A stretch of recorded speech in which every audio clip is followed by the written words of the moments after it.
রাধে রাধে বন্ধুরা, আজকে নতুন আরেকটি ভিডিওতে আপনাদের অনেক স্বাগত। আশা করি আপনারা খুব ভালো আছেন এবং সুস্থ আছেন। সামনেই আসতে চলেছে অম্বুবাচী, হিন্দু ধর্মের এক গুরুত্বপূর্ণ বাৎসরিক উৎসব এই অম্বুবাচী। এই উৎসবের সঙ্গে জড়িয়ে আছে শাস্ত্রের নানান কাহিনী। অম্বুবাচী বিভিন্ন আঞ্চলিক ভাষায় আমাবতী বলেও পরিচিত আছে। ভারতের একাধিক স্থানে অম্বুবাচী উৎসব রজ উৎসব নামেও পালিত হয়। অম্বুবাচীর আছে প্রচুর নিয়মবিধি ও রীতিনীতি। হিন্দু ধর্মাবলম্বীদের সকলেরই এই অম্বুবাচীর নিয়মবিধিগুলো মেনে চলা উচিত। তাই এই অম্বুবাচী চলাকালীন সময় নানা প্রকার মাঙ্গলিক কাজ বন্ধ রাখা হয়, যেমন বিবাহ, উপনয়ন, গৃহপ্রবেশ। বলা হয় যে এই সময় কোনো শুভ কাজ করলে তা অশুভ কাজে পরিণত হবে।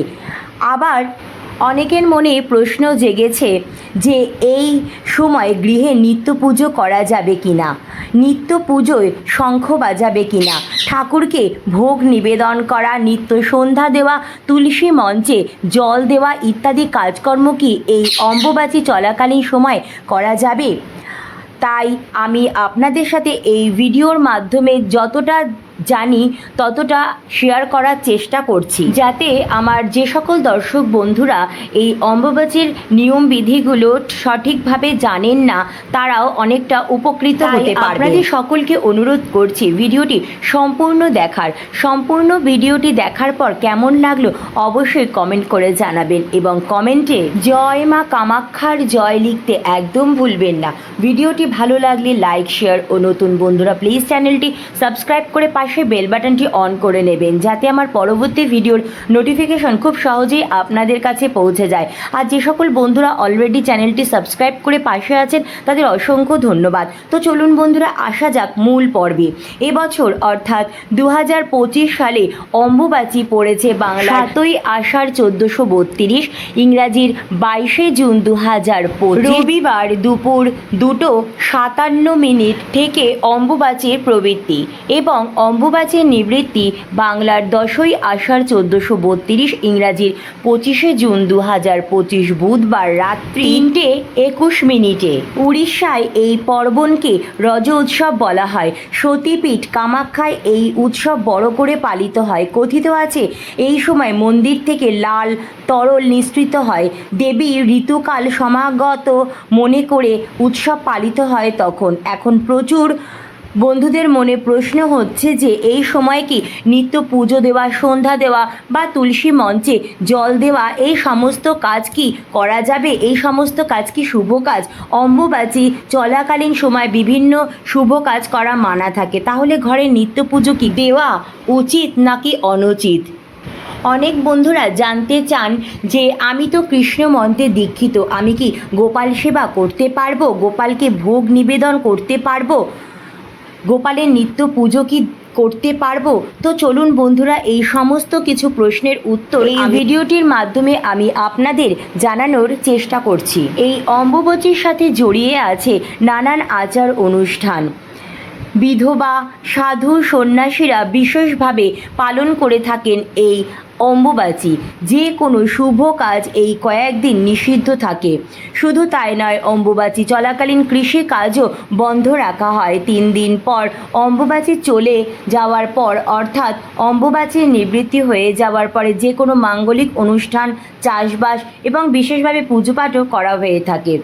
অম্বুবাচীতে ভূমিকর্ষণ ও বৃক্ষরোপণ নিষিদ্ধ রয়েছে শাস্ত্রে, কারণ এই সময় ধরণী মাতা ঋতুমতী হন। তাই বন্ধুরা এই সময় কিন্তু তুলসী গাছও লাগানো যাবে না। তবে হ্যাঁ, বাড়িতে যে তুলসী গাছ আছে তাতে অবশ্যই কিন্তু নিয়মিত জল দেওয়া উচিত এবং জল দেবেন। এই সময় গৃহপ্রবেশ, বিবাহ ও অন্যান্য শুভ অনুষ্ঠান করা শাস্ত্রে নিষিদ্ধ রয়েছে। এই সব কাজ করলে তা অশুভ বলে মানা হবে। এই সময় কোনো বিশেষ পুজো রাখা উচিত নয়। তবে যদি কোনো বছর জগন্নাথ দেবের রথযাত্রা পড়ে তবে তার নির্দিষ্ট নিয়ম মেনেই হবে, কারণ এই সময় নিত্য কর্ম হবে কিন্তু কাম্য কর্ম হবে না। রথযাত্রা নিত্য কর্ম, রথযাত্রা যেরকম নিত্যকর্ম ঠিক সেই রকমই আমরা ঘরে যে ঠাকুর পুজো বা নিত্য পুজো করে থাকি সেটা আমাদের নিত্য কর্মের মধ্যেই পড়ে। যেমন আমরা প্রতিদিন স্নান করি, খাবার গ্রহণ করি, ঠিক সেরকমই আমরা প্রতিদিন স্নানের পরে নিত্য পুজো অবশ্যই করব। আমরা প্রতিদিন নিত্য পুজোর সময় যেভাবে ঈশ্বরকে ফুল নিবেদন করি, ভোগ নিবেদন করি, আরতি করি, পূজা আরাধনা করি, ঠিক সেইভাবেই আমরা নিত্য পুজো অবশ্যই পালন করব। যারা গুরুমন্ত্রে দীক্ষিত তারা অবশ্যই গুরুমন্ত্র জপ করবেন এবং নানা প্রকার পুজো সম্বন্ধীয় কাজ যা আমরা প্রতিদিন করতে অভ্যস্ত সেগুলো আমরা নিত্য কর্মের মধ্যেই পড়ে, তা অবশ্যই অম্বুবাচী চলাকালীন এই নিত্যকর্মে কোনো বাধা নেই, তাই প্রতিদিনের পুজো দেওয়াতেও কোনো বাধা নেই। প্রতিদিন সকালে স্নান সেরে আপনারা যেভাবে নিত্য পুজো করেন ঠিক সেইভাবেই নিত্য পুজো আরাধনা করবেন। নিত্য পুজোতে আপনারা শঙ্খধ্বনি, ঘণ্টার ধ্বনি এবং উলুধ্বনি অবশ্যই করতে পারেন। নিত্য তুলসী মাতাকে জল নিবেদন করা, নিত্য সন্ধ্যা দেওয়া আপনারা তো অবশ্যই করবেন, এতে কোনো রকম বাধা নিষেধ নেই, কারণ এই সমস্ত কিছুই নিত্য কর্মের মধ্যে পড়ে। তাই প্রতিদিনের সন্ধ্যা অবশ্যই আপনারা দেখাবেন তুলসী তলায়, সকালে যেরকম জল নিবেদন করেন ধূপ দেখাবেন এবং সন্ধেবেলাও সেই একই রকম ধূপ প্রদীপ দিয়ে সন্ধ্যা আরতি করবেন এবং তুলসী মাতার কাছেও আরতি দেখাবেন। যারা আদিশক্তির বিভিন্ন রূপ যথা কালী, দুর্গা, জগদ্ধাত্রী, বিপত্তারিণী, শীতলা, চণ্ডীর মূর্তি বা পটের পুজো করেন তারা এই সময় দেবী শক্তির যে কোনো আলেখ্য বা বিগ্রহকে লাল কাপড় দিয়ে ঢেকে রাখবেন। এই অম্বুবাচী চলাকালীন সময়ে কিন্তু আপনারা দেবী শক্তির নিত্য পুজো অবশ্যই করবেন। মাকে স্পর্শ না করে দূর থেকেই ভোগ নিবেদন করবেন, ধূপকাঠি দিয়ে আরতি দেখাবেন, কিন্তু দেবী শক্তির পুজোর সময় কোনো রকম এই সময় মন্ত্র পাঠ করবেন না। অম্বুবাচী নিবৃত্তির পরে আচ্ছাদন খুলে আসন ধুয়ে দেবীকে স্নান করিয়ে পূর্বের মতো পুজো এবং আম দুধ নিবেদন অবশ্যই করবেন। তাহলে বন্ধুরা আপনারা তো বুঝতেই পারছেন এই অম্বুবাচী চলাকালীন সময়ে আপনারা নিত্য পুজো অবশ্যই করবেন। শুধুমাত্র আদি শক্তি মায়ের বিগ্রহ বা আলেখ্য বিশেষভাবে লাল কাপড়ে মুড়ে সেটিকে রেখে দেবেন এবং অম্বুবাচীর নিবৃত্তি হয়ে যাওয়ার পরে পুনরায় সেই দেবী মূর্তি বা আলেখ্যটি ভালো করে ধুয়ে আচ্ছাদন খুলে ভালো করে নতুন আসনে বসিয়ে পূর্বের মতো পুজো পাঠ করবেন।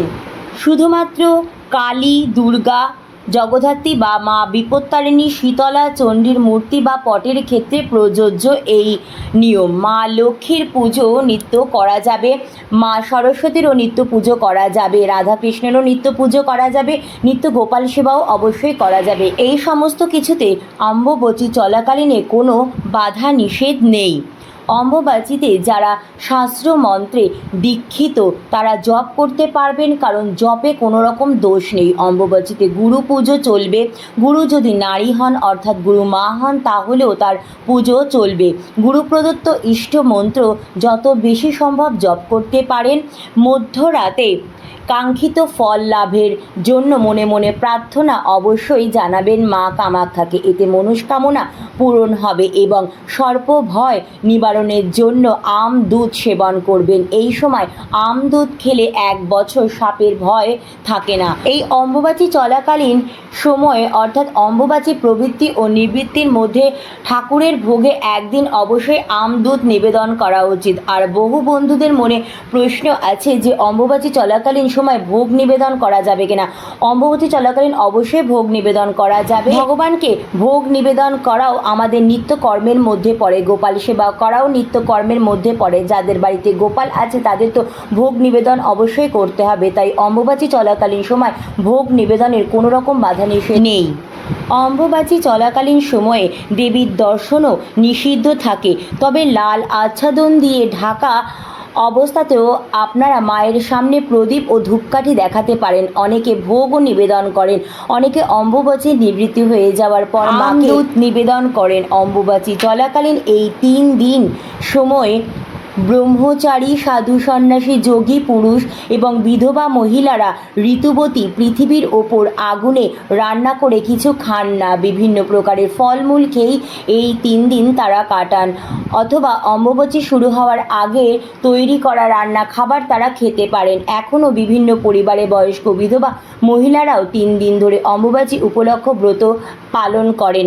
3 দিন ধরে জামা কাপড় বিছানা সাবান দিয়ে ধুয়ে নিজেরা সাবান শ্যাম্পুতে স্নান করে সব কিছুতে হাত দেন। এই নিয়ম বিধবা সাধু সন্ন্যাসীদের জন্য প্রযোজ্য। এই অম্বুবাচী চলাকালীন সময়ে সধবা নারীদের বিশেষ কোনো নিয়মবিধি রয়েছে কিনা অনেকের মনেই প্রশ্ন থাকতে পারে। বন্ধুরা, সধবা নারীদের অম্বুবাচী চলাকালীন কোনো রকম বিধিনিষেধ নিয়ম নেই।